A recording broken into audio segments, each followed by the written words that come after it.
The district offices will be coordinated by a central bureau in Kampala and will be manned 24 hours by technical staff. Their key roles will involve detecting both man-made and natural disasters and coordinating relief activities where such have occurred.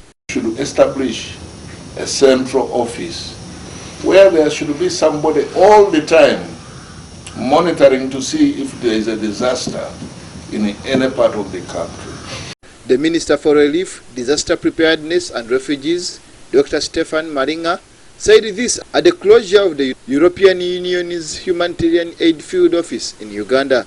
Malinga observed that disasters continue to pillage the country, with landslides in the Mount Elgon region claiming over 200 people since last year alone. Floods in the eastern and northeastern parts of the country currently affect over 1 million people. A lot of effort is required in improving the early warning systems, data collection, preparedness and mitigation interventions, as well as information management. It is hoped the new district officers will solve these challenges. The EU Humanitarian Aid Field Office has played a key role in resettling the over 2 million people displaced by the LRA war. Currently, about 40,000 people still live around former camps, mostly widows, the elderly, and those reluctant to go back home. Over 150 million euros have been committed to the cause over the past 10 years.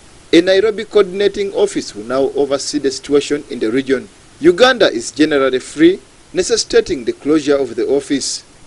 EU programs like the 60 billion shillings Agricultural Livelihoods Recovery Program, our REP, and another 60 billion shillings Karamoja Livelihoods Program, KALI, will however continue operation in their respective regions. So we have 60 billion in the north for agriculture and 60 billion in Karamoja, which is for agriculture and also other things.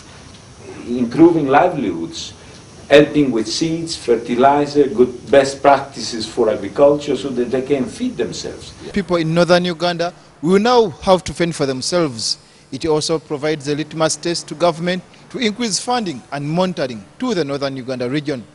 NBS TV, Tiawa Satumba Abubakar in Kampala.